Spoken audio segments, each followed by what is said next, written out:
It's that time again. It's not very nice out there. It's cold. It's 10 degrees, but it doesn't feel that out there. 10 degrees centigrade, 50 degrees. No, is it 50, 40 Fahrenheit? I forget what it is in Fahrenheit now. Isn't that daft? 93% humidity, 1023 millibars on the barometer. And my flag, which is still shredded, is wrapped around the pole, what's left of it. But I think it's trying to blow. There's a wind from the south. I don't know what it's doing. There are kind of several flags in bits and pieces. The new flag has arrived, so I must get out there and do that. I was waiting for the sun to shine, but I don't think that's going to happen. Yes, there's definitely a wind from the south, so it should be warming up. Maybe that's why it's 10 degrees. It just feels colder than that. How are you? Hope you're well. We're all okay this end. Had an email from Ray. Hello, Ray. How are you doing? Ray says, what did you get if you left work or got chucked out or retired or redundant or whatever? Well, no, you don't get a present if you're chucked out. You don't get a golden handshake, do you? If you've retired from your job recently or whenever, what did you get? Did you get a golden handshake? Also, when other people retired or left, did you have to be part of a whip round? Did you put your hand in your pocket and pull out some loose change and mutter and mumble to yourself as you looked through the coppers in your hand and put a couple of pennies in the pot? Or did you put a £5 note or a $10 bill or whatever? Any stories about having a whip round at work for someone who's leaving? I remember people leaving and some of them didn't get a whip round at all because they weren't liked. Basically, they weren't liked. One chap in particular left. Everyone was pleased to see the back of him, so no one had a whip round for him. I think we did have people leave, and I remember someone coming round with a pot, do you want to put something in the pot because so-and-so's leaving at the end of the week? I can't remember what I put in the pot. I mean, I was only earning £2.10 a week when I was an apprentice, so I might have put in a couple of pennies or something. When I left the radio and TV place, I didn't get anything. In fact, I've never had anything wherever I've left. Having said that, I've only had 2 or 3 jobs where I've been employed. I've been self-employed most of my life. Yes, I worked at the radio and TV place, the other radio and TV place, the Marine Electronics. Oh, there was one other place. Yes, 4. I've been employed 4 times, I think, on the old PAYE system, which is pay as you earn. If you're outside the UK, you're thinking, what's PAYE? You pay tax every week with your wages or every month your salary, it's taken. Why are we talking about the tax man? We don't want to talk about him, do we? Or her. Got to get things politically correct. Him or her or them, they, who, him, whatever they are. I remember someone saying to me when I started work about the Inland Revenue, what do you call it in America? The IRS, isn't it? Inland Revenue Services. Well, our Inland Revenue here, someone said, the Inland Revenue are there to be defrauded. And I laughed. I thought, that's good. I shall defraud them. Well, I never did. I was on PAYE. How could I? But I thought that funny. That's what they're there for, to be defrauded, lied to and fiddled and all sorts of dreadful... Stone the crows. I'm inciting defraudment. Is that a sentence? Yes, that'll do. Now then, it's only a week to Christmas, isn't it? Wednesday today, Wednesday morning.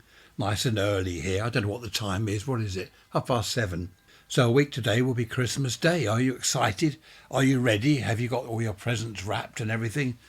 No, you're saying, oh, I can't be bothered. I'll be glad when it's over. Bah humbug. Now then, that's not the right attitude towards Christmas. Come on, you've got to be jolly and jovial.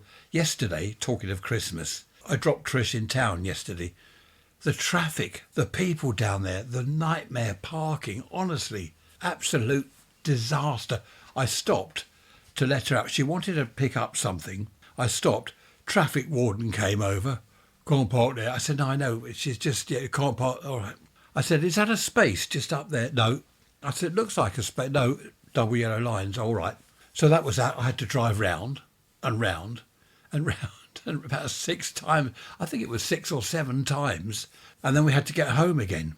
It was something heavy she was picking up. I forget what it was. Another nightmare. The railway gates were closed.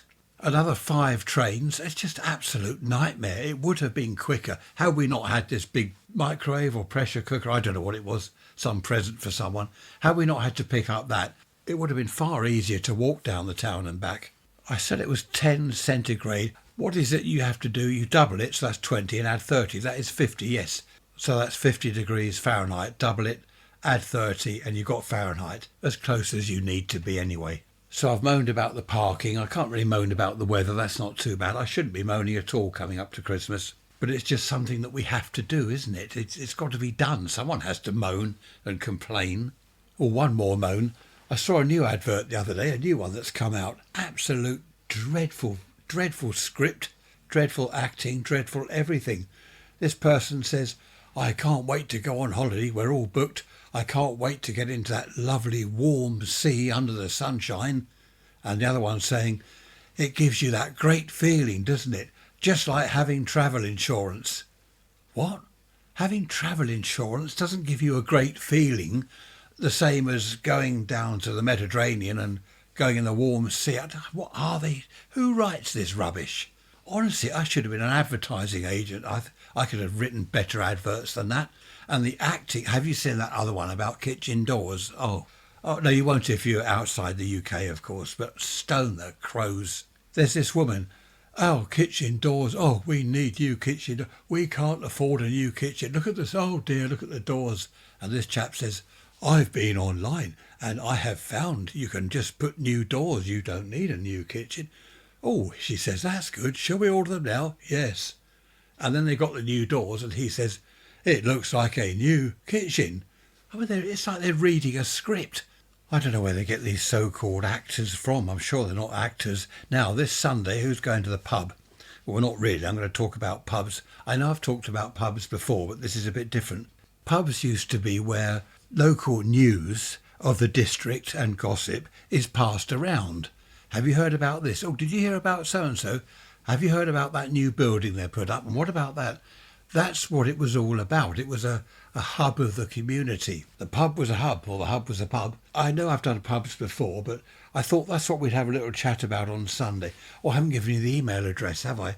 raiserants@protonmail.com. There's a load of seagulls out there going absolutely mad. I'm wondering whether there's a storm on the way. The flag's bucked up a bit. That's going mental.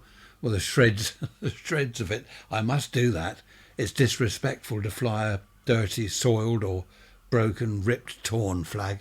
So yes, this coming Sunday, email me. Email me first of all if you've got any stories about putting your hand in your pocket for whip rounds at work. Or did you get a golden handshake or something, or like a rubbishy mantelpiece clock that you didn't want in the first place?